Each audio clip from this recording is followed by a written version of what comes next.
kaibigan, isa na namang kwento na kapupulutan nyo ng aral sa buhay ang inyong mapapakinggan. Ito ay ang kasaysayan ni Aileen. Dati akong tahimik at mahiyain. Kahit na nga matataas naman ang mga grades ko, hindi yun naging dahilan para maging lista ako. Ang kahinaan kong yon ay sinamantala naman ng iba.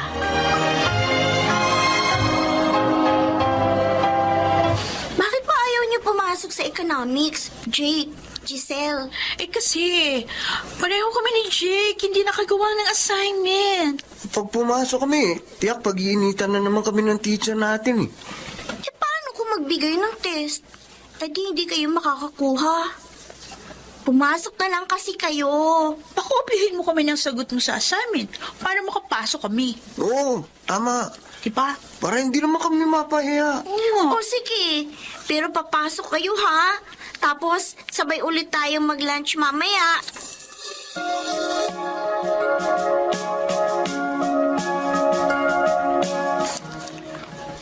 Anak, gabi na. Hanggang ngayon ba? Hindi ka pa rin tapos na gawin ang mga homework mo? Tapos na po, Nay. Ito na lang po kina Jake at Giselle ang ginagawa ko. Yung dalawang lagi mong kasama sa university hanggang pag-uwi dito? Opo, mga kaibigan ko sila, Nay. Bakit ikaw ang gumagawa ng assignment nila? Nagpatulong po sila sa akin eh. May pupuntahan daw po kasi sila ngayong gabi. Kaya hindi po nila ito magagawa. Kaya ginawa mo naman. Habang sila naglalakwatsa. Nakakaya naman po kasing tanggihan ko. Mga kaibigan ko po sila eh. Abay, dapat palalahanan mo sila. Na sila ang gumawa niyan para matuto sila. Paano sila matututo kung aasa sila lagi sa'yo? Ang mangyayari niyan, ikaw ang mahihirapan habang sila naman naglalakwatsa. Nay, Anak, hindi masamang tulungan ng kaibigan. Pero higit mo silang matutulungan kung sasabihin mo sa kanila ang kanilang kamalian.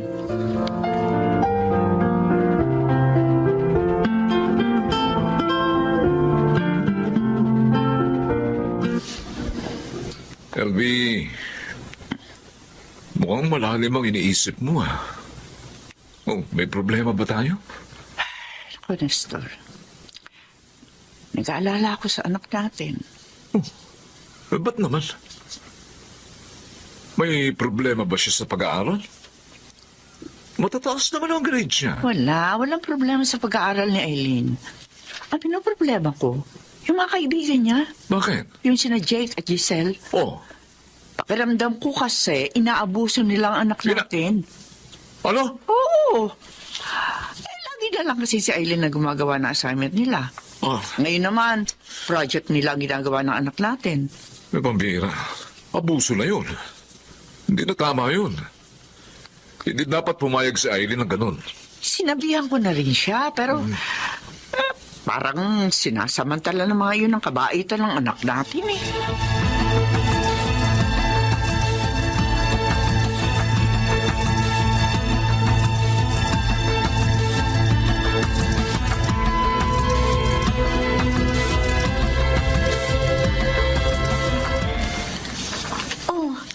parang malungkot ka, Giselle. Wala kasi akong baon ngayon, Aileen. Ay, bakit? Hindi ka ba nabigyan ng parents mo? Nadukot kasi yung allowance ko kahapon. Hindi ko naman masabi sa kanila. Dahil ayokong bigyan pa sila ng problema. Tsaka, isa pa, baka makagalitan lang ako. Kaya mamayang lunch, di ako makakasabay sa iyo. Ay, ano ba yan? Ayoko pa naman kumakain na mag-isa sa kantin. Nahihiya ako. Sorry, Aileen. Wala akong pera. Alam ko na. Ililibre na lang kita. Ay, naku, nakakahiya naman sa'yo. Okay lang yun. Friend naman kita eh. Kaya lang, pag nalaman ni Jake na ililibre mo ko, sigurado magtatampo yun. Oh, edi. Ililibre ko na lang kayong dalawa para walang samaan ng loob.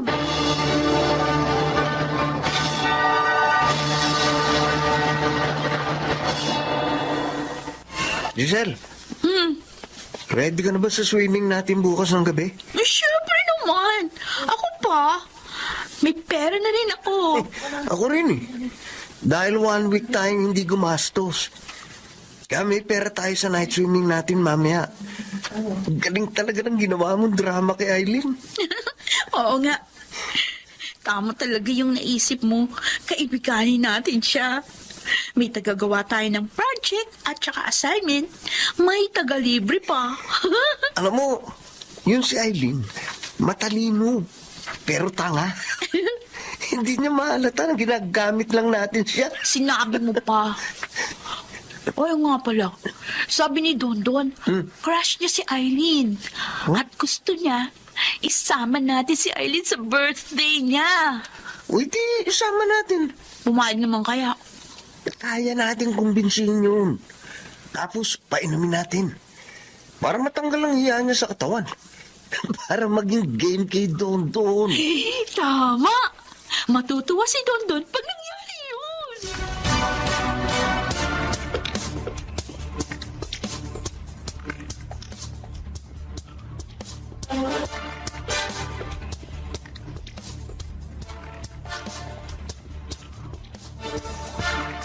Ay, ano hindi papayag sina Inay at Itay, Giselle.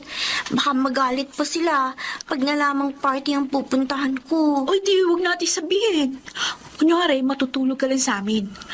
Tsaka para maturuan mo ko doon sa assignment natin. Ano? Magsisinungaling ako sa kanila? Ay, ano ka ba? Minsan lang naman yun eh.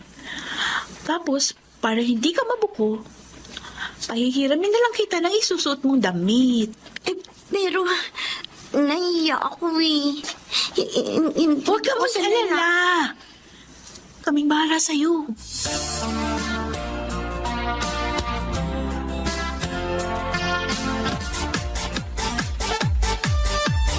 Wow!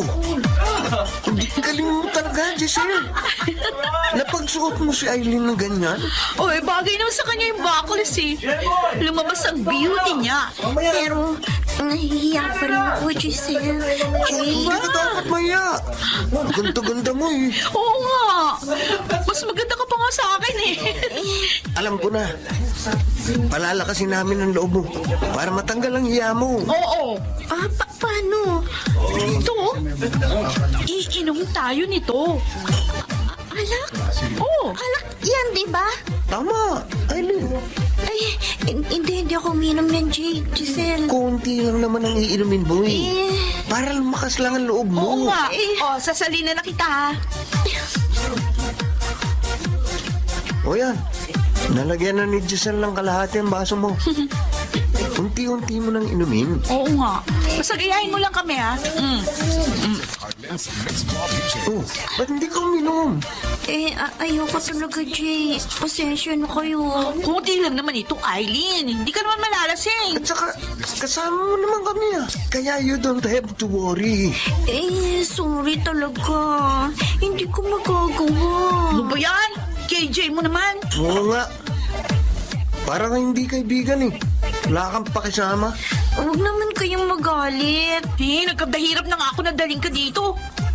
Tapos pinahihirapan mo pa rin ako kahit nandito ka na. Ano ba yan? Kasi naman ayoko talaga niyan. Umalis ka na nga lang dito. KJ ka. Ano? Panira ka ng gabi, Aileen eh. Mula ngayon, maghanap ka na lang ng sasama sa'yo na gaya mo rin KJ. Sige, alis na.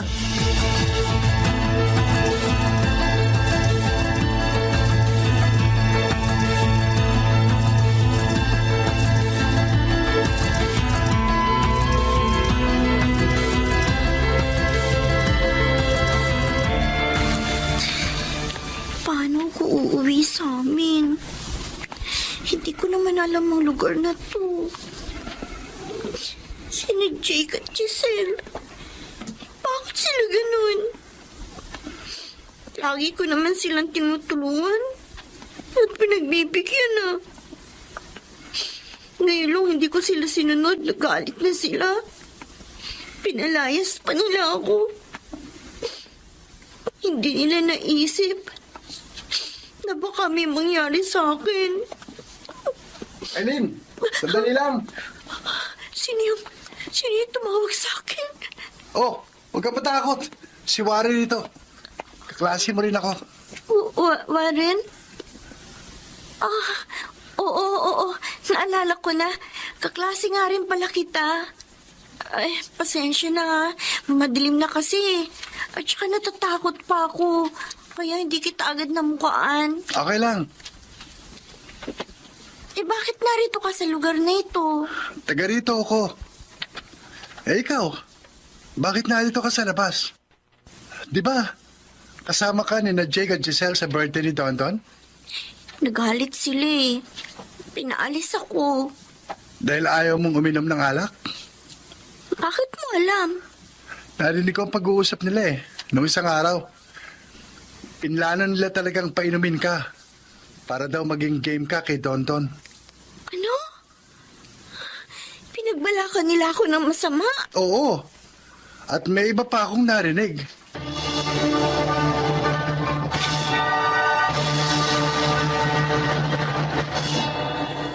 Nakita mo na ang nangyari, anak.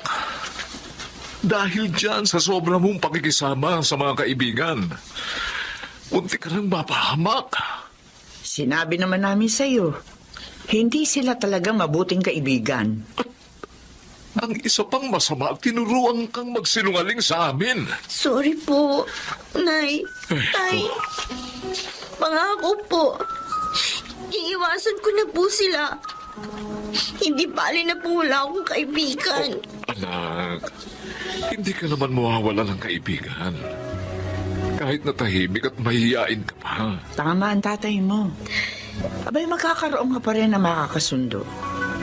Matuto ko nga lang pumili na magiging kaibigan. Tama. At matuto ka rin naman sanang humindi pag mali na ang kanilang gusto. Opo, Tay. Inay, sorry po.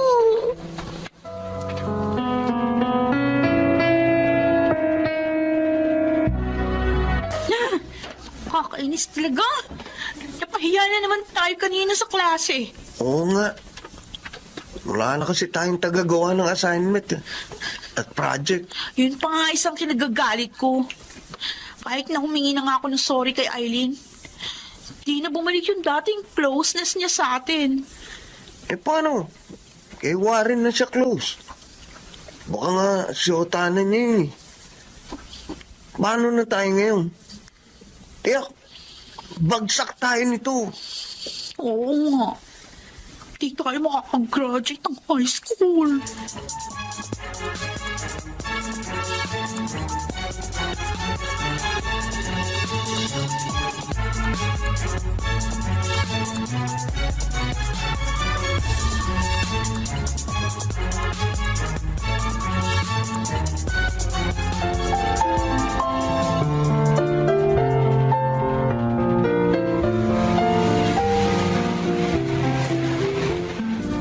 Totoo, Eileen?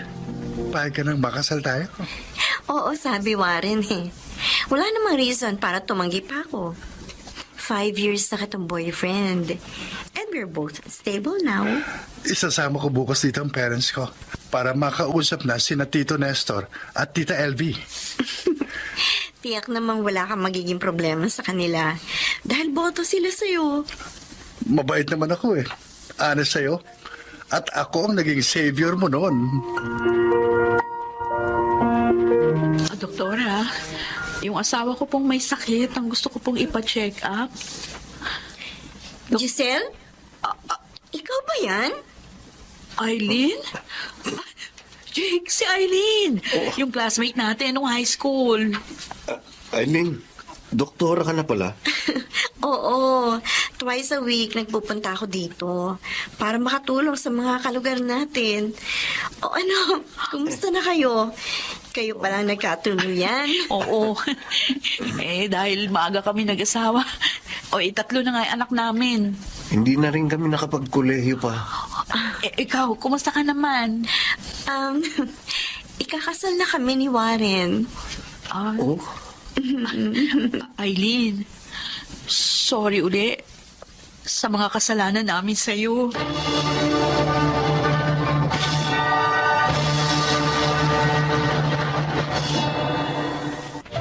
na kami ngayon ni Warren at may isang anak.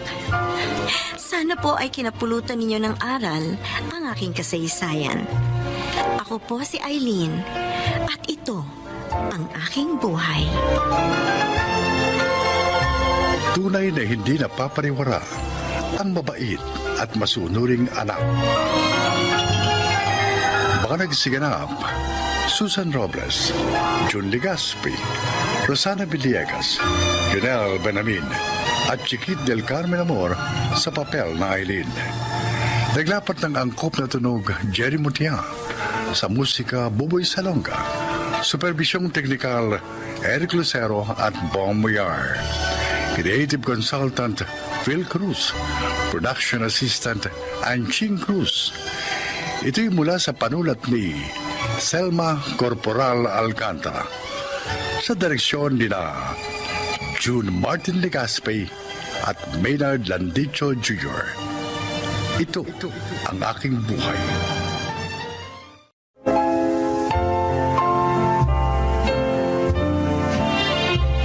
Naipasa ko ang entrance exam sa isang proyekto ng Student Council sa isa sa universities dito sa bansa, na ang layunin ay tulungang makapagtapos sa kolehiyo ang mahihirap pero matatalinong mag-aaral.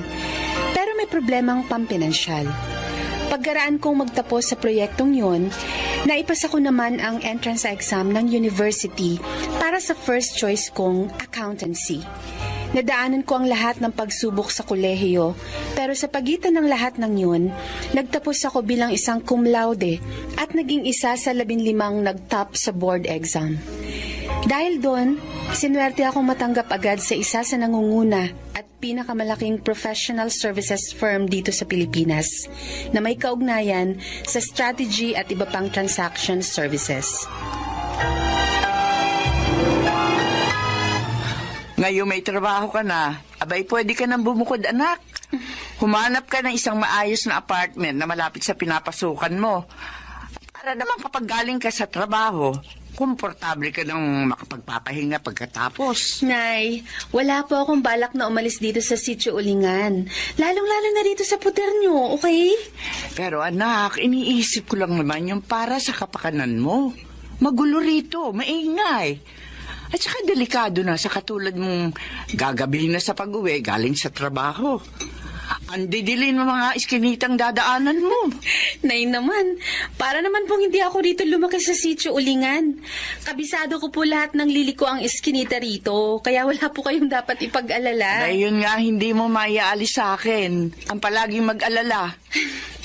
Hindi ko po magagawang iwan ng Sitio Ulingan, Nay. Dito po nabuo ang aking mga pangarap. Kung kaya sa lugar ding ito ko rin ipagpapatuloy ang mga yun.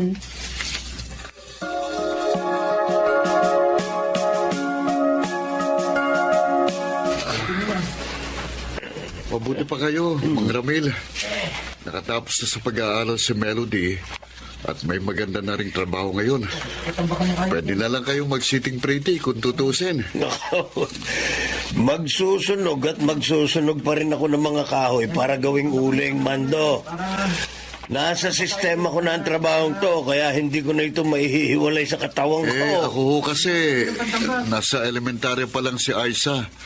Kaya talagang matagal pang bubunuin ko ng pag-uuling para mairaos ang pag-aaral niya. Huwag kang mainip. Mabilis lang ang panahon. Basta mabuhay lang tayo sa isang araw kung paano natin hinaharap ang mga bagay-bagay. Huwag tayong masyadong mangamba para sa hinaharap. Kung sana nga ho, tulad ng naging landasin ni Melody ang magiging kapalaran din ng anak ko. Hindi na nga siguro ako mag-aalala para sa kanyang kinabukasan, Mang Ramil. Isa kang mabuting ama, Mando. Pasasaan ba't magbubungang yung mga pagsisikap para sa iyong anak? Dagdagan mo lang ng marami pang dasal.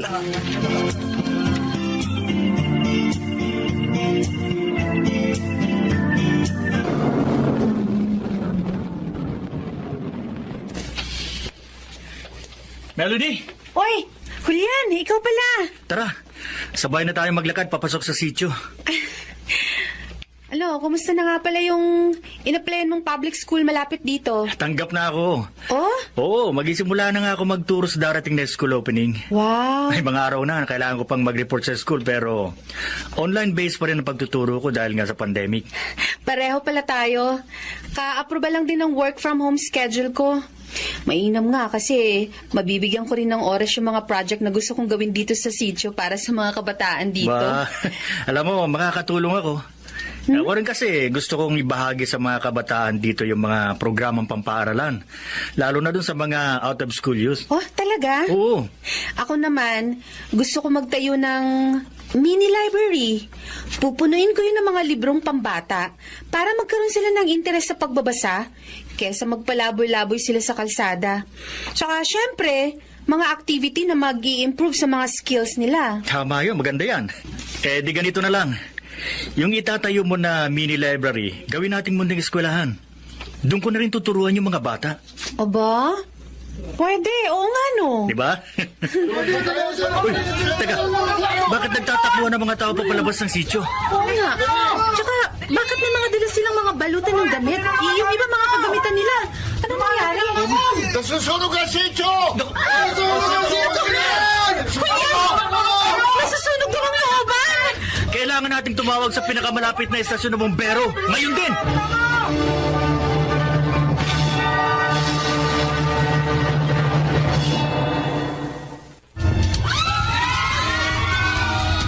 Mando! Abutan mo ako ng tubig sa timba! Kailangan natin tulungan sa magpatay ng apoy ang mga bumbero! Kahit sa pamamagitan ng patibay-timbang tubig lang!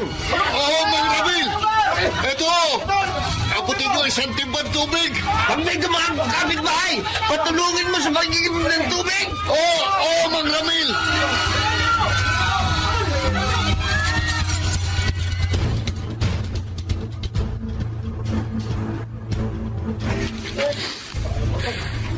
Oo nga, hindi tayo nasunugan. Dahil napula agad ng mga bumbero yung apoy bago pa makarating dito. Wala naman tayong bahay. Pero nakakaawa naman yung mga kapitbahay nating nasunugan. Oo nga ho. Kaya nga po naisip namin ni Julian na pagsamahin ng mga sasahurin namin ngayon para ipamili ng ilang sako ng bigas at mga dilatang maitutulong sa mga kapitbahay nating nasunugan, Nay. Eh, sige. Sige.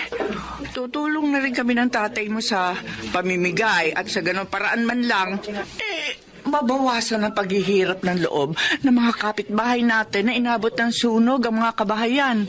Susubukan din po naming manghingi ng tulong ni Julian sa iba pa naming mga kaibigan at kasamahan sa trabaho. Sa gayon, mas dadami po ang may pamimigay naming tulong.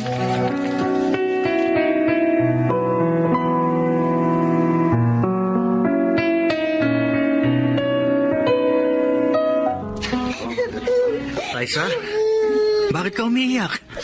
Ang totoo, kanina pa kita hinahanap para ibigay sa'yo itong hamburger na dala ko para sa almusal mo. Oh, kunin mo. Kasi po, pati mga gamit ko sa pag-aaral nasunog pong lahat, Kuya William. Paano pa po ako mag-aaral? Huwag kang mag-alala.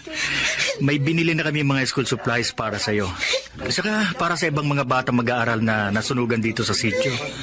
Talaga po, Kuya William? Oo. Kaya huwag ka na malungkot, ha? Dahil hindi ka namin pababayaan ng ate Melody mo. Hindi ka mahihinto sa pag-aaral, okay?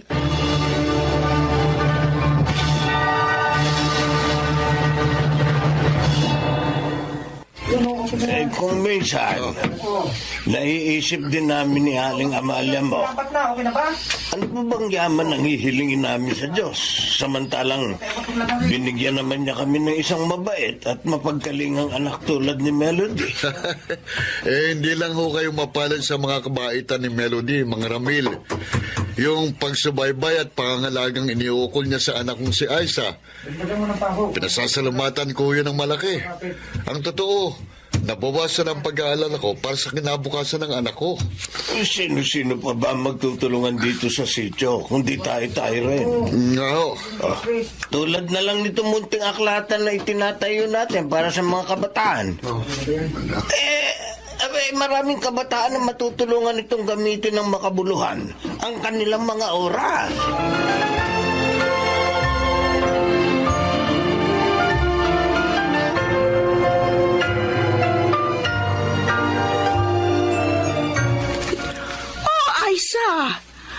aga mo rito sa library, ah.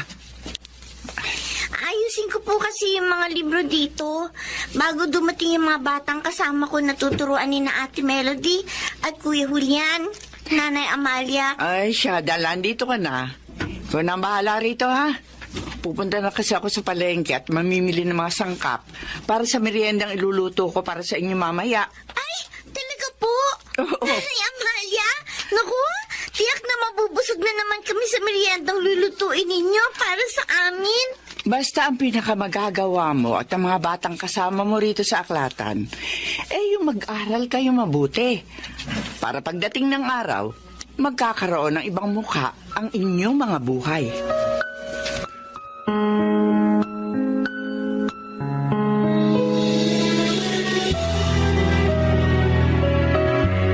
Melody, nakita mo ba ang kislap sa mata ng mga batang tinuturuan natin kanina? Dito sa munting eskwelahan? Oo nga, Julian. Damang-dama ko yung kagustuhan nilang matuto. Hindi lang sa pagbabasa, kundi sa marami pang bagay na naibabahagi natin sa kanila. Ang nakakatuwa pa, dumarami mga kabataan nagpupunta dito sa munting eskwelahan. Ibig sabihin, marami sa kabataan dito sa Sitio Ulingan ang nais pang matuto. At siguro, umaasam na makapagpatuloy ulit sa kanilang mga pag-aaral. At yun ang kailangang itanim natin sa mga isip nila. Na kapag may wastong edukasyon, higit na malaki ang pagkakataong makaalpas sila sa kahirapan. Na malaki ang tsansang magkakaroon sila ng maayos na trabaho pagdating ng araw. Tama ka, Melody. Ang edukasyon ang magpapabago sa kanilang mga kinabukasan. At kapag nagkagayon, matutulungan din nilang maiangat ang pagulad ng mga kaisipan ng iba pang henerasyon ng mga kabataang susunod din sa kanila. Kaya sa munting eskwelahang ito, dito nila tutuklasin ang kanilang mga sarili. Tulad din na naging pagtuklas natin noon sa ating mga potensyal. Dito rin sa Sitio Ulingan.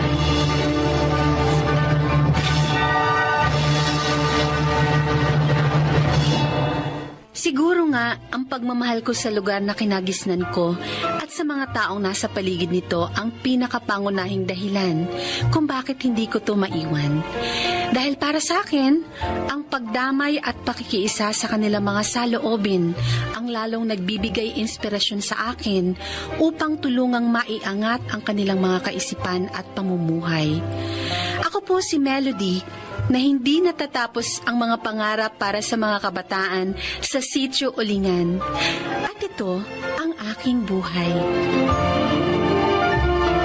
Ang edukasyon ay tila sandatang panghabang buhay na kip-kip ng bawat tao na magagamit sa paglalakbay sa mahabang biyahe ng buhay. Kung wala ang edukasyon, mahihirapan ang sino man na abutin ang kanilang mga pangarap at layunin sa mundong ibabaw. Mga nagsiganap: Susan Robles, Chiquit del Carmen Amor, Janelle Benamin, Phil Cruz, Maynard Landicho, at Jeneline de la Cruz sa papel na Melody. Naglapat ng angkop na tunog Jerry Mutia sa musika ni Buboy Salonga. Supervisyong teknikal Eric Lucero at Bong Muyar. Creative Consultant Phil Cruz. Production Assistant Anching Cruz. Ito'y mula sa panulat ni Sel Barlam. Sa direksyon, Salvador M. Royales. Ito ang aking buhay.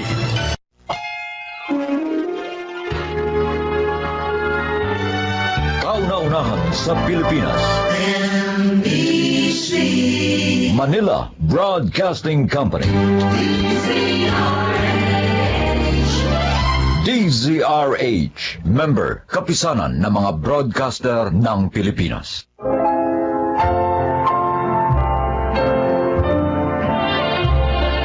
Magandang araw po mga giliw naming tagapakinig. Maririnig nyo ngayon ang kasaysayan ng isang babaeng nagtanim ng galit sa kanyang puso. Siya ay si Herlin. 4 na taon ako nagtrabaho sa abroad. Hindi sa layuning makaipon, kundi upang makalimot sa isang kabiguan. Hindi ko akalain na pagbalik ko dito ay mahahayag pala sa akin ang buong katotohanan. Herlin, gumanda ka ngayon ha, pamangkin? Mukhang hiyang ka sa 4 years mong pagtatrabaho sa abroad. Siyang Laura talaga, palabiro pa rin hanggang ngayon. Kaya naman mukhang bata pa rin ang tiyahin mo, oh. Ay, teka muna, maiba ako. Alam na ba ni Ariel na ngayon ang dating mo?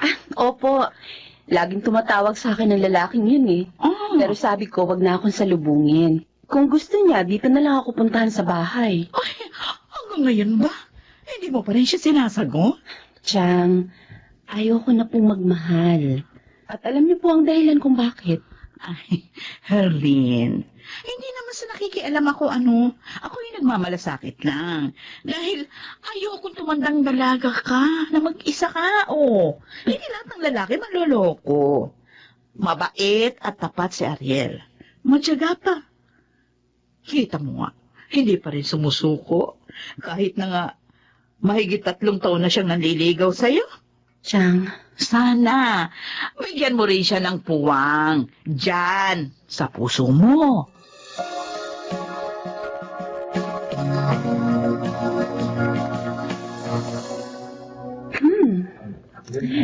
maganda ang restaurant na to. Mukhang mamahal ang mga pagkain dito. Tama nga si Chang Laura. Napakatyaga ni Ariel. Patuloy siyang umaasang matututunan ko rin siyang mahalin. Katunayan nito, i-dinate niya ako sa mamahaling restaurant na to. Ayan na siya. Papalapit na siya sa akin. Herlin? Ang kasama niyang lalaki. Sino yung kasama mo, Ariel? Itong kaibigan ko, si Aaron. Aaron Cordova. Aaron, siya yung sinasabi ko sa iyo, si Herlin. Kamusta ka, Herlin? Mabuti naman. Aaron Cordova.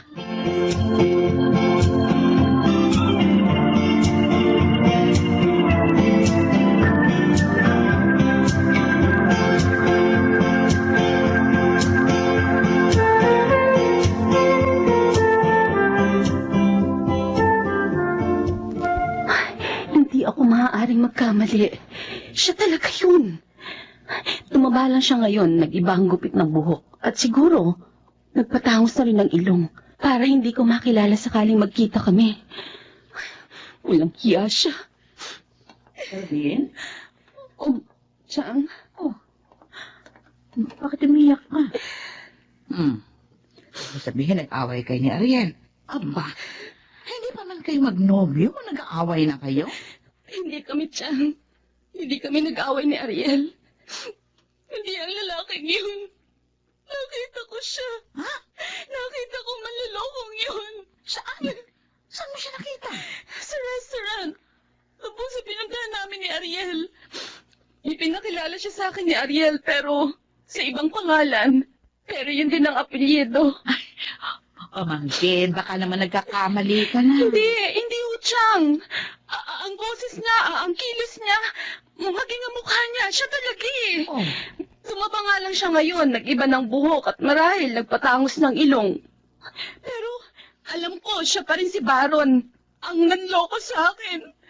Napakawalang iya niya. Teka muna, ha? Bago mo gawin kung ano man ang binabala kong alamin mo muna. Kung siya nga talaga si Baron, ang dati mong nobyo.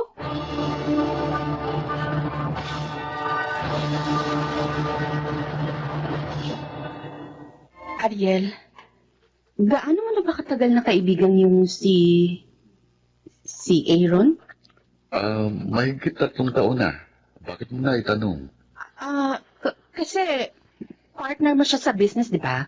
Oo, mahigit 3 years na. Sigurado ka bang mapagkakatiwalaan siya? 4 years na kami magkaibigan. At hanggang ngayon naman, wala naman siyang masamang ginawa sa akin. Kahit sa business namin, kilala ko rin ang tatay niya, si Mang Henaro. Huwag ka rin sobrang pakatiwala. Mahirap na. Baka traidorin ka niya. Herlin, Concern lang ako sa'yo, kaya nasabi ko yun. salamat sa concern mo. Sana Yan ang simula ng matagal ko nang hinihintay. Ang matutuhan mo rin akong mahalin. Ikaw ba si Lily? Ang girlfriend ni Aaron? Ako nga. Sino ka? At bakit mo kami kilala ni Aaron? Ako si Herlin Angeles. Ang dating nobya ng boyfriend mong manluloko. Ano? Miss, baka naman nagkakamali ka. 3 years ko ng boyfriend si Aaron at ako lang ang mahal niya. Mahigit 4 na taon na ang nakakaraan. Ikakasal na kami noon. Nang bigla na lang na akong iniwan. Isang sulat na lang ang dumating sa akin isang gabi. Sulat ng pakikipag-break. Dahil may nabuntis mo siya. Hindi pa rin ako makapaniwala sa sinasabi mo. Tingnan mo to. Ito yung picture naming dalawa. Tingnan mo. Si Aaron nga ito. Iwan mo ang manlolokong yun. Walang hiya siya. Hindi siya dapat mahalin.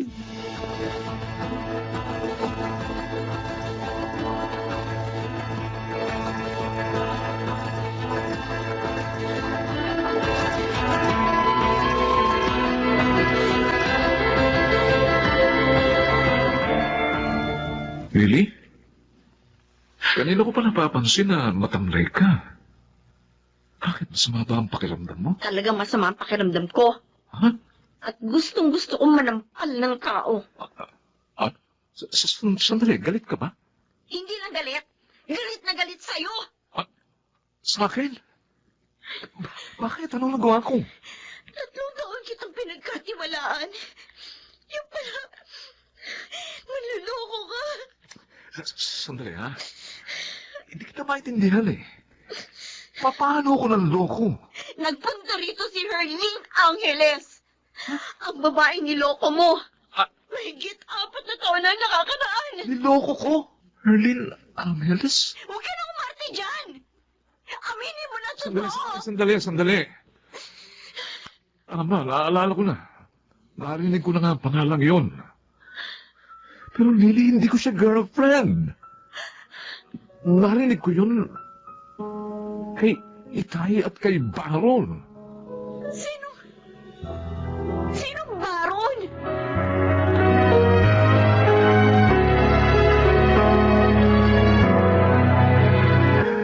Muntik nang makipag-break sa akin ng girlfriend ko, Ariel. Aaron, hindi ko alam na ginawa yun ni Herlin. Wala naman akong nabanggit sa kanya. Tungkol sa nobya mo. Maaaring may mga lalaman siyang impormasyon. Sabagay, hindi rin natin siya masisisi. Akala niya ako si Baron. Hindi ko kilalang Baron na yun. Pero madalas ko marinig noon ang pangalan yun kay Herlin. Ariel, kakambal ko si Baron. Ha? Identical twin kami. Ganun ba? Nasaan siya? At bakit niya iniwan si Herlin?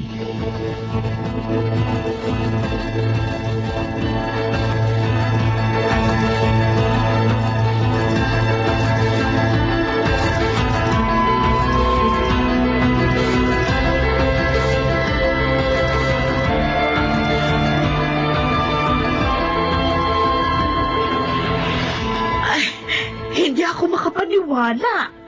Kamukhang kamukha ka nga ni Baron. Pero hindi ho ako si Baron, Aling Laura. Kakambal ko po siya. Identical twin kami. Ano? Pero wala siyang nabanggit sa akin na... Dahil 1 taon pa lang kami, pinaghiwalay na po kami. Madalas kaming magkasakit, kaya lumaki ako sa tita ni inay na walang anak. Pero hindi inilihim sa amin ang pagiging kambal namin. Anak ko. Papasensya na ka mo sa girlfriend mo, ha? At nasan ngayon ang walang hiya mong kakambal? Sinaktan na niyang damdamin ko. Ipinahiya niya pa ako sa mga tao. Nagkamali ang kakambal ko sa ginawa niya. Dahil hanggang ngayon, hindi mo siya nakalimutan. Gusto ko makaharap uli ang walang hiyang yun.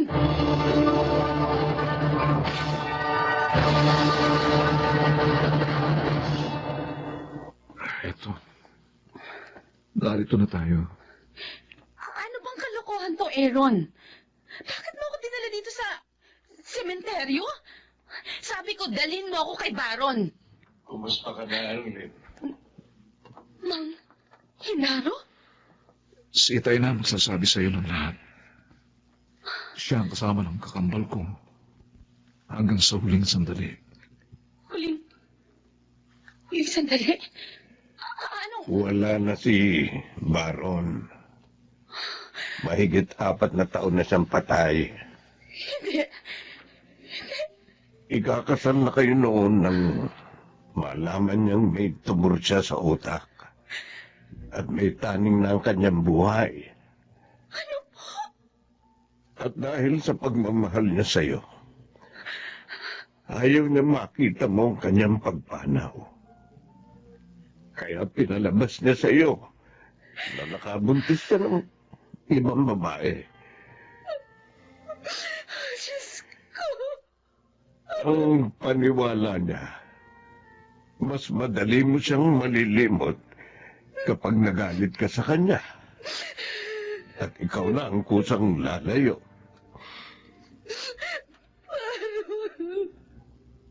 Erlyn, mahal na mahal ka niya. Mahal na mahal ka ng aking anak. Hanggang sa huling sandali, sinasambit niya ang pagmamahal niya sa iyo. I'm sorry. I'm sorry, Baron. Hindi ko alam. Sorry.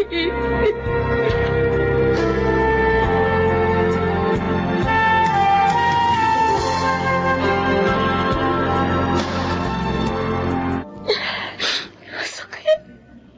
Ang sakit-sakit dyan. Ang tagal kong nagalit kay Baron. Minala ko pa siya paghigantihan. Yung pala, ayaw lang niya ako makitang naghihirap. Ayaw niya makita ko siya naghihirap. Kaya siya lumayo. Mahal niya pala talaga ako siya. Marahil, niloob niya ng Diyos na magkita kayo ng kanyang kakambal upang mapawi na ang galit sa iyong puso. Arlene, tanggapin mo na ng maluwag sa dibdib ang lahat. Huwag ka nang mabuhay sa nakaraan. Harapin mo na ang iyong kasalukuyan.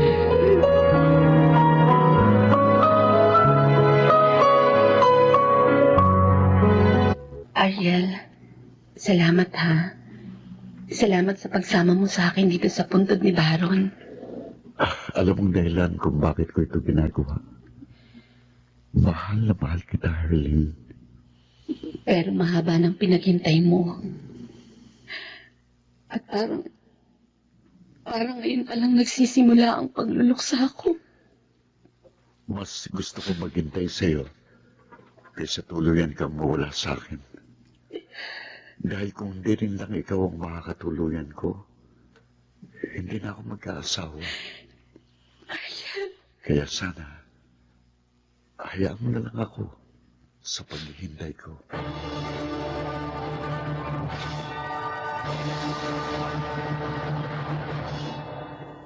Makalipas ang 2 taon, tinanggap ko na ang pag-ibig ni Ariel at agad kaming nagpakasal. Sa ngayon, may isa na kaming anak. Ako po si Herlyn at ito ang aking buhay. Tunay na may nilagang nakalaan sa pagtsatsaga ng isang nilalang. Mga nagsiganap, Rosana Villegas, Jun Legazpi, Phil Cruz, Lionel Benamin, Chiquit del Carmen Amor, at Jeneline de la Cruz sa papel na Herlyn. Naglapat ng angkop na tunog Jerry Mutia, sa musika Buboy Salonga, supervisyong teknikal Eric Lucero at Bong Muyar, creative consultant Phil Cruz, Production Assistant I'm Ching Cruz. Ito'y mula sa panulat ni Telma Corporal Alcantara. Sa direksyon, June Martin Legaspi at Maynard Landicho Jr.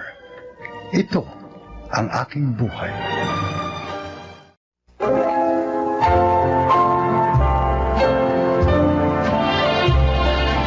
Magandang araw po mga kaibigan. Marinig natin ang kwento ng buhay ng isang dalaga at kung paano siya nagkaroon ng panibagong pamilyang nagmahal at nagbigay sa kanya ng pag-asa. Siya ay si Danica. Bakit ako iniwan ng nanay ko? Hindi ba ako mahalaga? Dalawa lang ito sa mga tanong na palaging tumatakbo sa isip ko mula nang mamulat ako sa buhay sa loob ng bahay ampunan. Pakiramdam ko, isa akong nilalang na walang halaga at hindi karapat-dapat mahalin. Danica? Sister, bakit po? Oh, bakit mag-isa ka na naman dito sa hardin? Sister, Bakit? ako na po ang pinakamatanda sa mga naririto sa bahay ampunan. Si Jassy, inampun na nung nakaraang buwan. Siya ang halos kaedad ko. Mula nang 5 taon ako, naririto na ako sa inyo. Pero, bakit po walang gustong umampun sa akin? Pangit po ba ako? Huwag kang mag-isip ng ganyan. Walang nilikang pangit ang Panginoon. Pero bakit walang gustong kumupkup sa akin? Halika. Sumama ka sa akin sa loob. Bakit po? May ipakikilala ako sa iyo.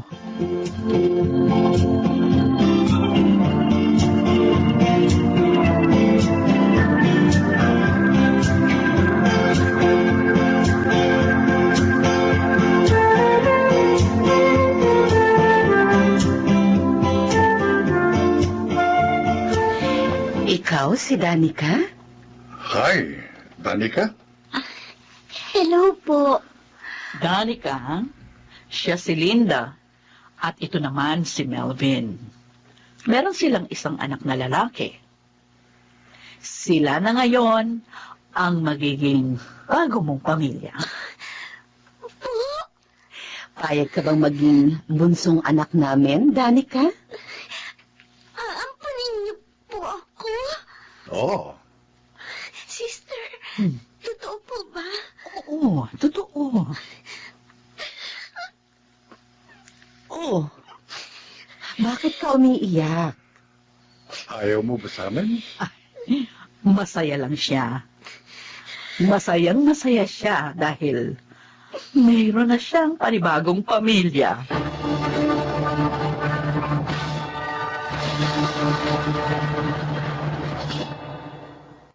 Danica, ito ang magiging tahanan mo mula ngayon. Ang laki po ng bahay ninyo. Pero ay, Sir, dalhin mo nga rito si Davin. Aba, Welcome to our family, Danica. Salamat po. Maraming salamat po sa pagkupkup niyo sa akin. Daddy, Mami, Oh, Davin! Come here. Danica, si Davin, pangaray namin. hi. Ano pangalan niya? Danica. Danica. Danica, say hi to your Kuya Davin. Kuya, Hi, Danica. Sayang, hindi kita nakikita. Ma, i-describe mo na lang siya sa akin. Si Danica, kasing tangkad mo siya. Ha? Pero 16 years old pa lang siya. Gaya mo, matangos ang ilong niya, makapal ang kilay, mahaba ang buhok niya. Tapos, meron siyang nunal na malaki sa may tenga. Maganda siya, anak. Nice meeting you, Danica. Welcome to the family. Danica? Oh, Danica. Bakit ka umiiyak na naman? Umiiyak ka? Ayaw mo ba sa akin bilang kuya kasi bulag ako? Masaya lang po ako. Masaya po ako. Danica, mula ngayon, meron ka ng pamilya. Meron ka ng mama, daddy at kuya. May bonus pa. Meron kang mangteroy.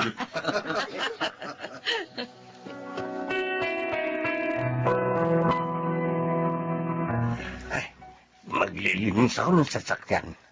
Dahil mamaya may pupuntahan kami ni Sir Melvin. Nasaan yung panlinis ko rito? Ano kaya? Gani ka? Mang Teroy, good morning po. Ano yung ginagawa mo?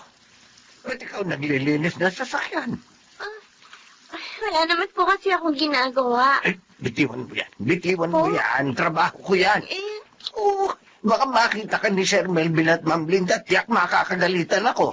ayos lang po ako. Kaya ko naman po itong gawin eh. Kasi ginagawa ko po ito sa bahay ampunan dati. Naglilinis po ako ng sasakyan ni na sister kapag wala po akong ginagawa. Hindi. What? Ako na. Bitiwan mo na yung basa na tabo. Ako na maglilinis. Pero, Pambihira kang bata ka. Basang-basa na ang damit mo. Magbihis ka na muna. Ako na rito. Huwag mo akong inaagawan ng trabaho ko. sige po. Alam kong masipag kang bata, pero hindi ka rito kasambahay. Anak ka na mag-asawa kong amo. Anak ka nila.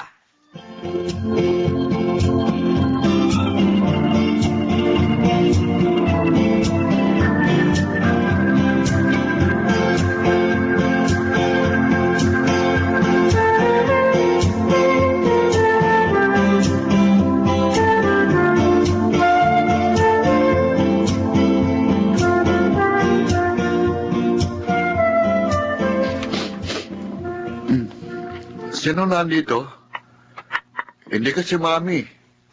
Hindi ka rin si Daddy kasi kilala kong amoy nila eh.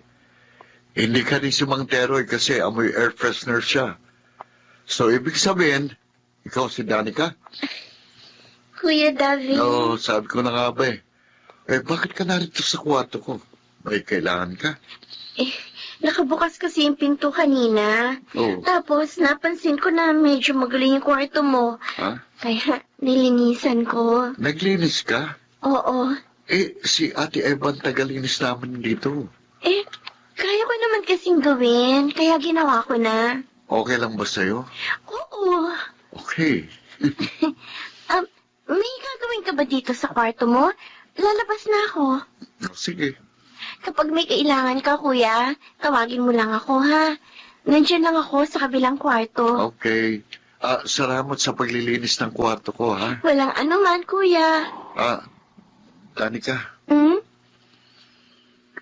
anong pakiramdam na meron kang bagong pamilya? Masaya. Yun lang? Yun lang bang nararamdaman mo? Ha?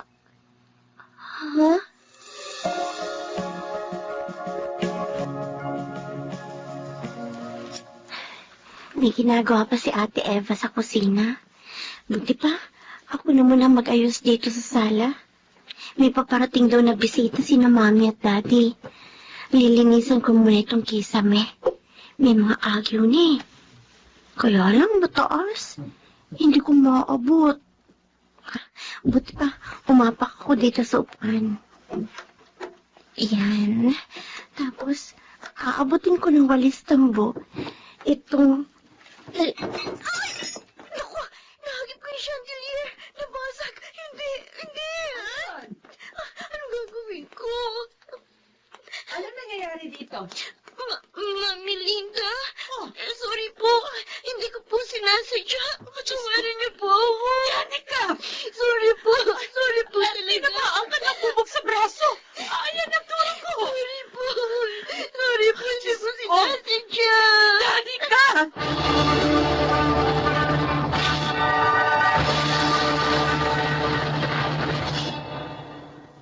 Anong ibig mong sabihin? Pakiramdam ko, Hanggang ngayon, piniplease pa rin tayo ni Danica. Siguro natatakot siya na baka ayawan natin siya. Baka abandonahin uli siya. Natatakot siguro siya na baka sa simpleng pagkakamali, mawalan uli siya ng pamilya. Kaya ba kung umasta siya rito sa bahay, parang hindi natin anak, kundi katulong? Oo. Kanina, takot na takot siya nang nabasag niya yung chandelier, pero hindi niya napansin na may sugat na siya sa braso. Hindi natin siya masisisi, Linda. Inabandona siya ng kanyang tunay na mga magulang. Takot siya na maulit yun. Takot siya na maramdamang hindi siya mahalaga. Takot siyang maiwan muli. Melvin, ano kayang mabuting gawin? Kausapin mo si Davin. Alam niya kung anong gagawin.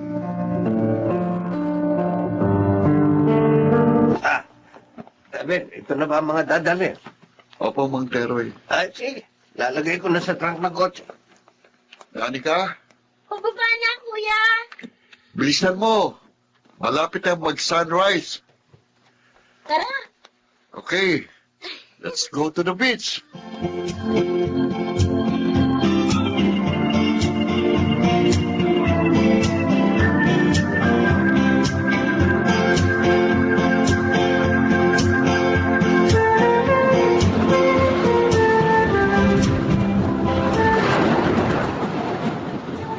Oh, ano? Nakabuo ka na ba ng castle? Parang hindi naman to castle, kuya eh. Parang bundok to, oh. Yan? Ano ba yan? Ayoko na. Pagod na ako maghukay ng buhangin. Ay, palabas na yung araw, oh. Ganun ba? Oo.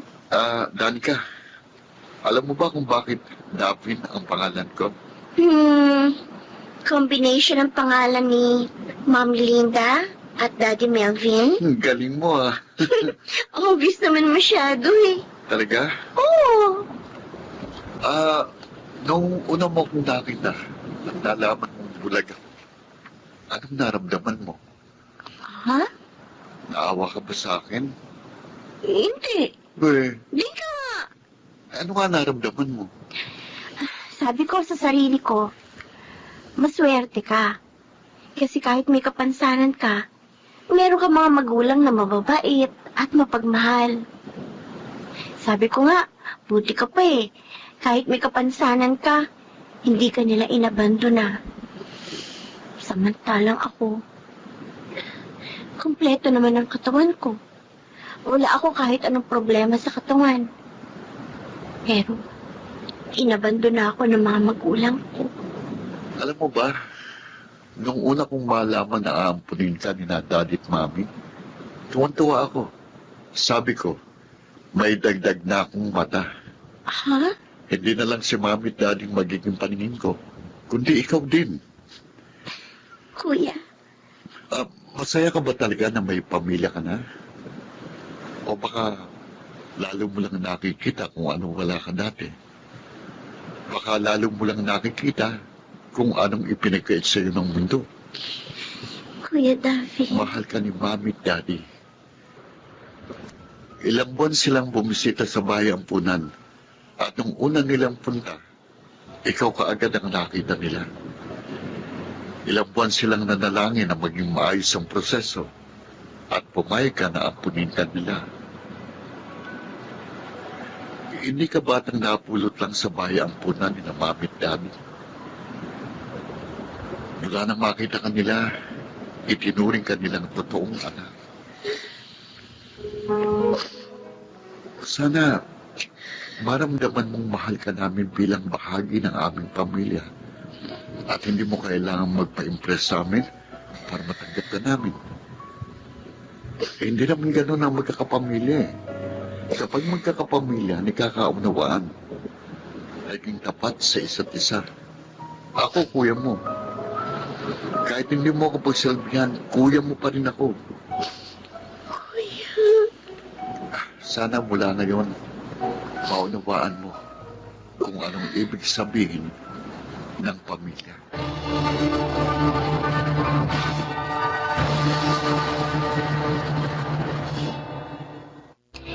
Hinding-hindi ko makakalimutan ang araw na yon na kinausap ako ni Kuya Davin. Tama siya. Takot akong muling iwan at abandonahin. Pero dahil sa kanila, nagkaroon ako ng panibagong pamilya na tumanggap sa buong pagkatao ko at hindi ako iniwan kahit kailan. Ako po si Danica at ito ang aking buhay. Ang ating totoong pamilya ay yung mga tao na tatanggapin tayo kung ano at sino tayo at ipararamdam sa atin na sa kabila ng ating mga pagkukulang, tayo ay sapat. Makarag si Ganap, Jenaline de la Cruz, Rosana Villegas, Phil Cruz, Janelle Benamin, June Martin Ligaspi, at Chiquit del Carmen Amor sa papel na Danica. Naglapat ng angkop na tunog, Jerry Mutia. Sa musika, Buboy Salonga. Supervisyong teknikal, Eric Lucero at Bong Bayar. Creative consultant, Phil Cruz. Production assistant, Aichin Cruz. Ito'y mula sa panulat ni Rita Labaron. Sa direksyon, June Martin Ligaspi at Maynard Landicho Jr.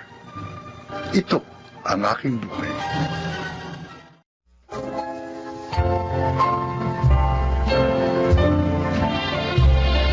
Magandang araw po mga kaibigan. Maririnig niyo ngayon ang kasaysayan ng isang ginang na halos mawala ng pag-asa. Siya ay si Alona.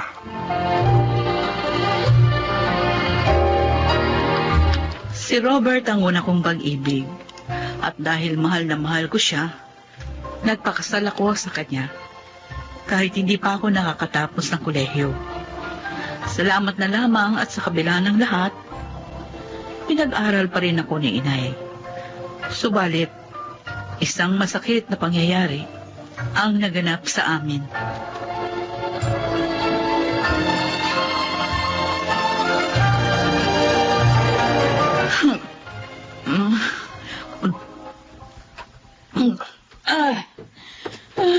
Alona, anak, Ay, tama na yan. Ang dami mo nang nainom. hayaan niyo lang ako. Gusto kong mahimutan ang ginawa sa akin ng walang iya ko. Asa ako Kapag nagkasakit ka, lalo ka lang pagtatawanan ni Robert at ng babae niya. Lalo na pag nawala ka. Napakasakit. Wala akong alam na pagkukulang ko sa kanya para ipagpalit ako sa malandip pala naming kumare. Kalimutan mo na ang lalaking yon. Ibuhos mo ang iyong oras sa iyong trabaho. At sa anak mo si Lexi. Madaling sabihin yan. Pero ang hirap gawin. At anong gusto mong mangyari? Ang mawala ka dito sa mundo, ganon?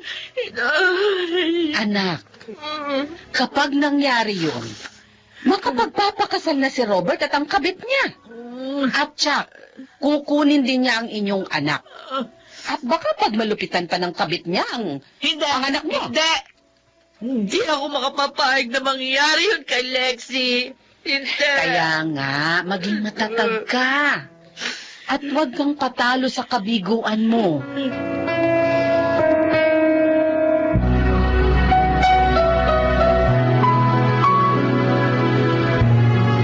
Para sa aming magandang manager. Oh, 3 red roses. Bakit mo ako binigyan nito, Conrad? Naliligaw ka ba sa akin? Oo. Noon pa, may damdamin na ako sa iyo. Pero binata ka. Samantalang ako may asawa at anak na. Niloko ka niya. Pinagtaksilan. At ilang taon na rin kayong hiwalay. Kung bibigyan mo ko ng chance, handa akong maging mabuting asawa sa iyo. At ulirang ama naman sa iyong anak. I never hurt you. Conrad. So please, Alona, give me a chance.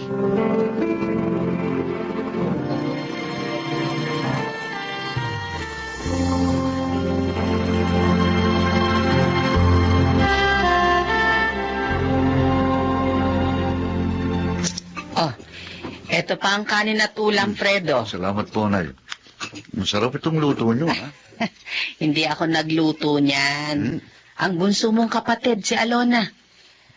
Galing ako doon kanina sa kanila. At ayan, pinadalan nga tayo ng ulam. Kumusta naman ho siya? Maayos naman. Siguro nga si Conrad ang para sa kapatid mo.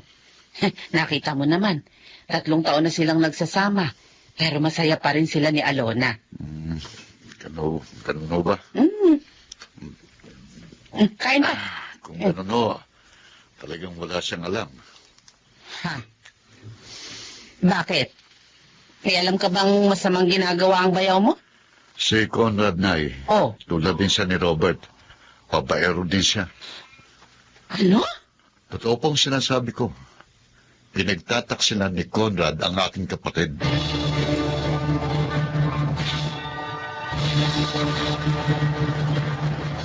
Walang niya ka, Conrad! Walang niya ka! Walang niya ka talaga! Walang niya ka! Alona, ano ka ba? Ba't ba bigla ka na lang nananakit? Sabi mo sa akin, bigyan lang kita ng pagkakataon, hindi mo sasaktan ang damdamin ko! Hindi mo ako pagtataksilan!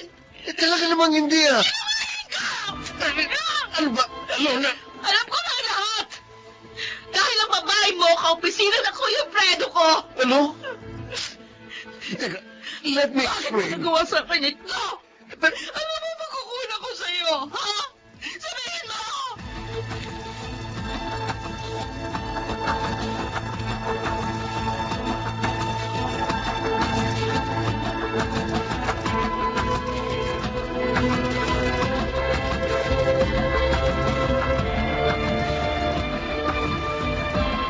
Oh, Lexi, ano bang nangyari? Bakit pinapunta mo agad ako dito sa inyo? Lola Tonya, Oh, naapoy po ng lagnat si Mami. ha? Pinaiinom ka po siya ng gamot sa lagnat pero ayaw naman po niya. Ano? Kaya nga po tinawagan ko na kayo. Ay, pambihira yung mami mo. Oo. Si Carlo, anong ginagawa? Napatulog na po ng yaya niya. Lola, nag-aalala po ako kay Mami. Ay, Siguro po kaya siya nagkakaganon. Sobra siya nasaktan sa ginawa ng daddy ni Carlo. Lola, tulungan po ninyo Mami ko.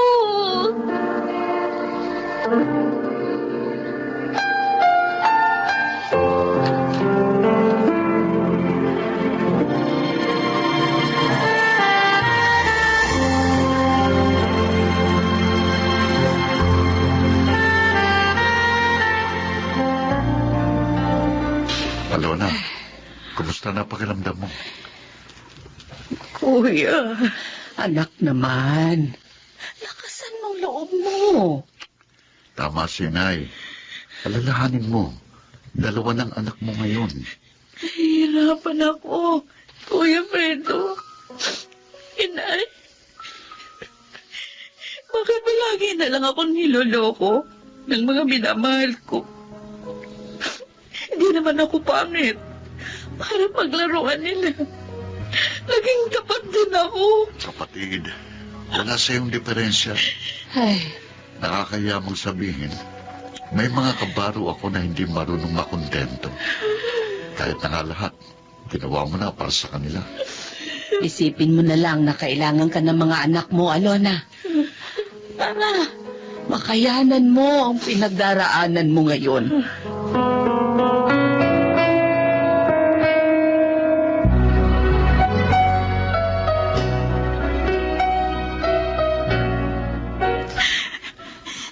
Ang kutsilyo ito. Ito matatapos sa mga paghihirap ko. Paalam, mga anak ko. Patawarin niyo ko. Mahina ako.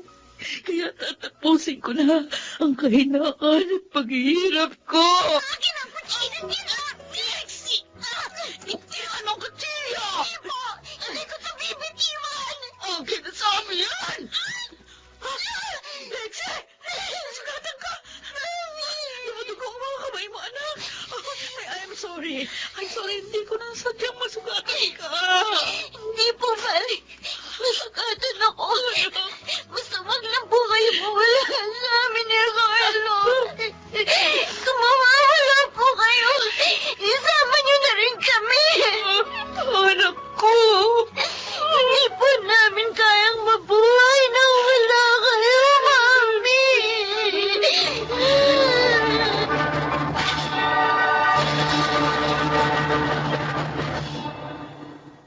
Doon ko kayo matutulog kina Alona mamaya, Nay.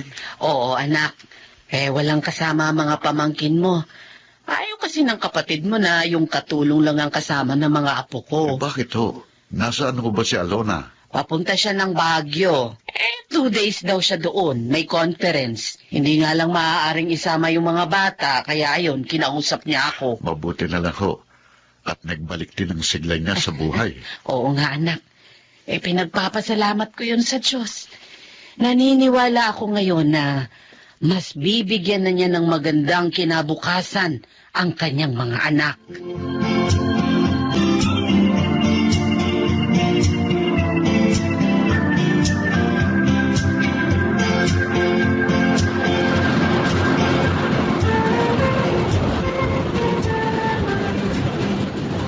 Talaga, Carlo? May award ka ulit sa graduation nyo? Siyempre ate, mana ako sa inyo eh. Matalino. Yabang mo, ha? Totoo lang ang sinasabi ko. Oo na. I'm sure matutuwa si Mami pagdating niya dahil sa good news mo. Yun naman talaga ang gusto natin, di ba ate? Ang mapasaya si Mami. Oo, Carlo. Dahil isa siyang mabuting ina. Sa kabila ng mga kabiguan niya, sinikap pa rin niyang maitaguyod tayo.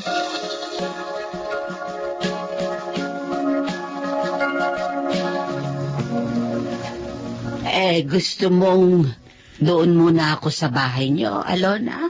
Opo sana, inay. Bakit? Yung mga apo niyo, sinasama ako magbakasyon sa Japan. Oh, ay talaga. Opo. Nagulat nga ako nung sabihin nila yun sa akin kagabi. Ilang araw kayo doon? 1 linggo. Oh, sige. Ay, napakapalad mo talaga sa mga apo ko. Mula nang magkaisip sila, hindi ka nila binigyan ng problema. Totoo po yun. Pawang karangalan at kaligayahan ang ibinigay nila sa akin. Lalo na si Lexi. Iniligtas niya ang buhay ko nung nagtangka ako magpakamatay noon. Alam niyo, Nay, Oh, kontentong-kontento na ako sa buhay ko ngayon. Wala man akong asawa. Meron naman akong mapagmahal na mga anak.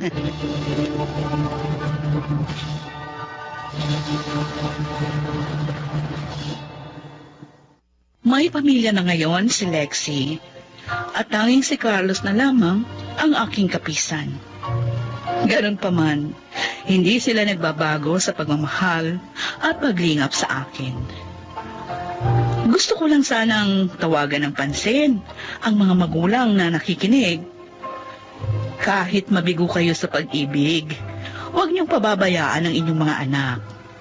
Dahil sa inyong kabiguan, sila ang inyong kaaliwan. Ako po si Alona at ito ang aking buhay.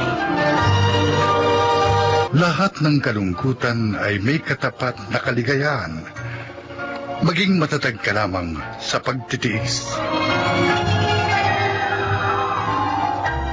Mga nagsiganap, Phil Cruz, Jeneline de la Cruz, Chiquit del Carmen Amor, Maynard Landicho, Lionel Benamin, at Rosana Villegas sa papel na Alona. Creative Consultant, Phil Cruz. Production Assistant, Anching Cruz.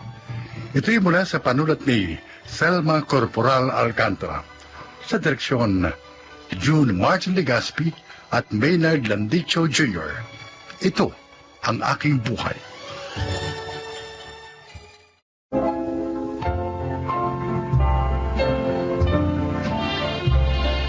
Magandang araw po mga kaibigan. Maririnig ninyo ang kasaysayan ng isang ginang na ipinaglaban ang kanyang pag-ibig. Siya ay si Patty.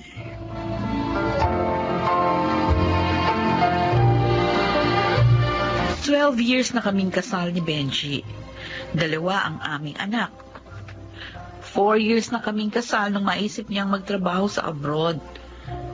Naging mahirap yon para sa akin. Pero nung tumagal, nasanay na rin ako. Lalo na nang payagan niya akong muling magtrabaho.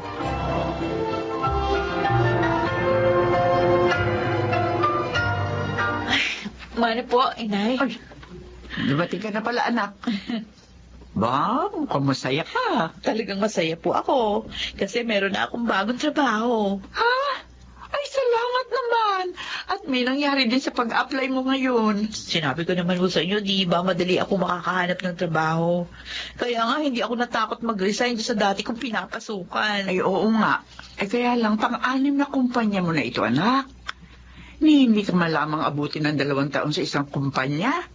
Alam niyo naman ang dahilan kung bakit, hindi po ba? Oo, natutuwa naman ako. Dahil napagtagumpayan mo ang mga pagsubok na dumating sa iyo. Eh kaya lang, paano kung dyan sa bago mong trabaho ganun uli ang mangyari?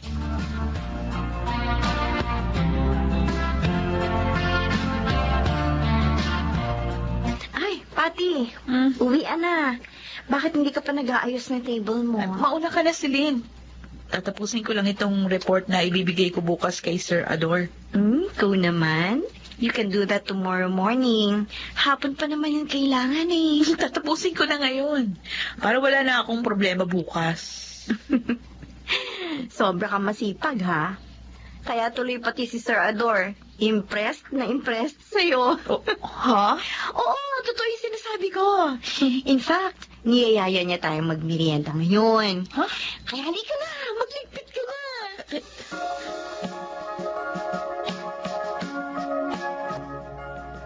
Hello, Han. Natanggap ko na yung gift mo. Maraming salamat, ha. I love you. I love you too, Han. Sana wag ka magbago. Oo rin. Sana huwag ka magbago. At sana rin sa mga susunod na wedding anniversary natin. Kasama ka na namin ng mga bata. Kasi miss ka na namin. Darating din ang panahon yun. Pero ngayon, samantalahin muna natin ang mag-ipon. Para sa future natin. Okay. Oh, Han, mag-iingat ka lagi dyan, ha? Huwag mong kalilimutan na lagi manalangin. Dahil lagi ka rin namin pinagdadasal dito.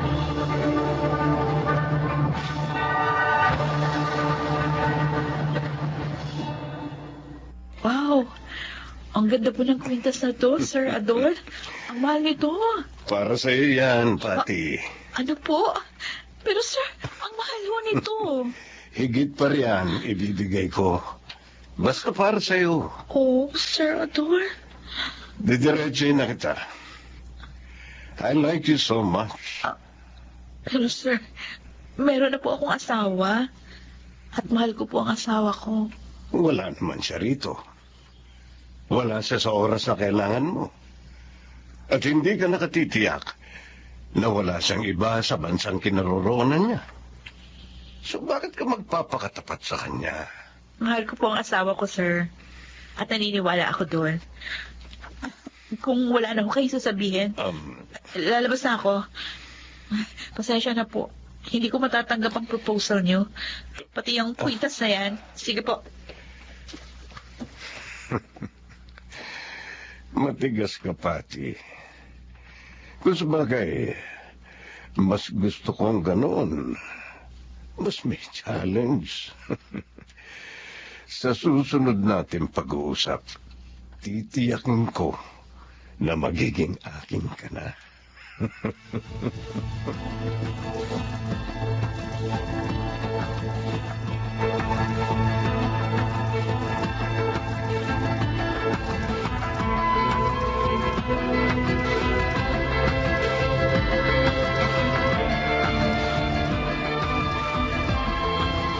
Ay, dapat kinuha mo yung alahas. Ano? Sayang yan, Pati. Celine, hindi pwede. Pwede kung tinanggap ko yun, iisipin ni Sir Ador. Gusto ko rin makipagrelasyon sa kanya. Oh, wala namang masama doon ah. Oh, yung Celine naman eh. Ang mga lalaki nga nagkakaroon ng relasyon sa iba. Kaya okay lang. Kung maging ganun din tayo. Pero hindi ko talaga kayang gawin yun. May takot ako sa Diyos. Para mo naman sinabing wala akong takot sa Diyos. Ate, nagpapakatotoo lang ako. Ang yaman ni Sir Adorno. Swerte ka. Dahil nagustuhan ka niya. At mahal ko si Benji. Hindi ko magagawang magtaksil sa sinumpaan namin.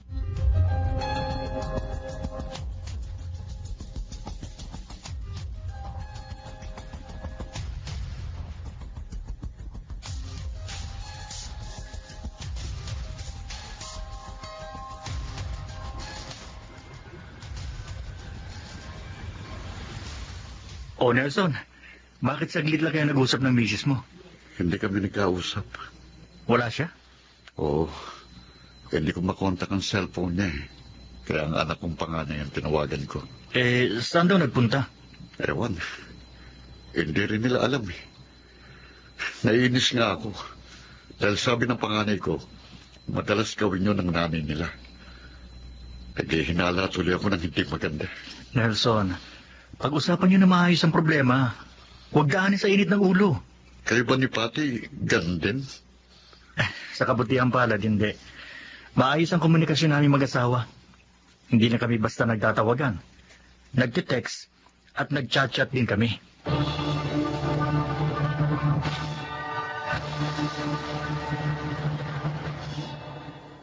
Sir Ador, nasa na po yung mga kasama natin? Sabi ni Celine, pupunta rin sila dito sa condo nyo dahil nga birthday nyo. Pinasabi ko lang yun sa kanya para magpunta ka. What? Niloko niyo ako? Kinasabot niyo pa si Celine? Kasi nga, hindi ka makakuha sa Santong Dasalan. Kaya ngayon, kukunin na kita sa Santong Pasan. Niloko niyo ako? Masama niyo talaga. Sayang lang pinag-aralan niyo. Hindi kayo marunong gumalang at respeto sa babae. Kahit ano pa ang sabihin mo, wala ka nang magagawa. Magiging akin ka na yun. Sabi nang bitiwan mo ako! Sinipan mo! Ay, kailangan makalis ako dito!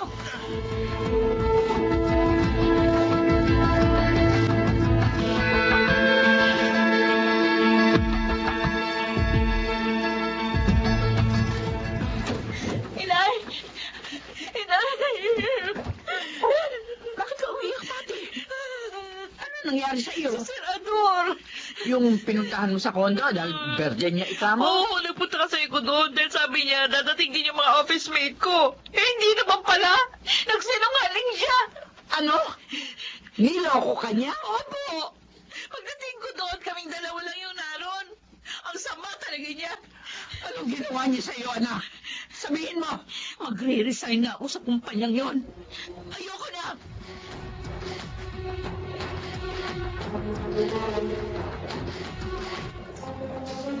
Papatayin ko sila. Papatayin ko sila, mga walang iya sila! Nelson, uminaong ka. Bakit ka ba nagkakaganyan? Sino ba nakaaway mo? Sumulat sa akin ang panganay ko. Napakasakit ang sinabi niya sa akin, Benji. Bakit? May nangyari ba sa misis mo? Iniwan niya sa nanay ko mga anak namin.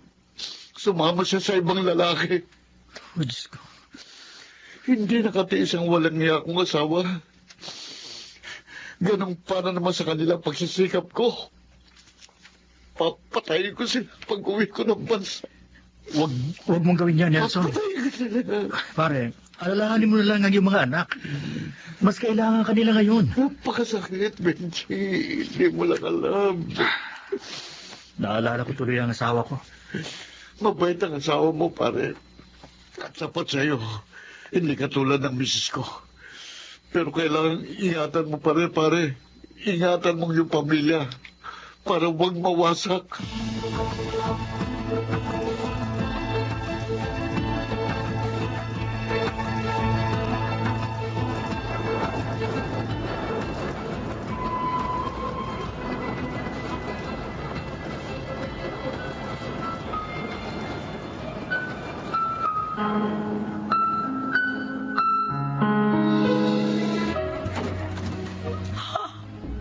Benji! Akala ko next month ka pa darating. Sinadya ko talagang sorpresahin ka, mahal. O ano, kumusta ka na ngayon? Nag-alala ako nang sabihin mo sa akin na masamang ginawa sa'yo ng boss mo. Nag-resign na ako doon, Han. At saka wala na rin akong plano magtrabaho pa. Kasi yung unang 5 kumpanya pinasukan ko, may mga nanligaw sa akin, kaya nag-resign ako. Tapos ito pang pang-anim, ang pinakamalala.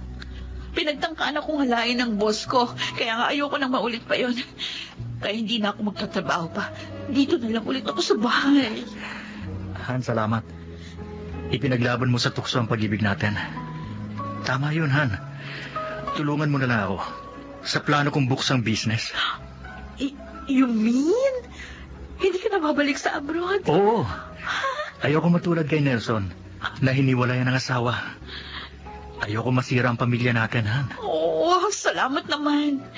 Salamat at naisip mo yan. Promise, ibubuhos ko ang lahat ng nalalaman ko para matulungan ka sa magiging business natin.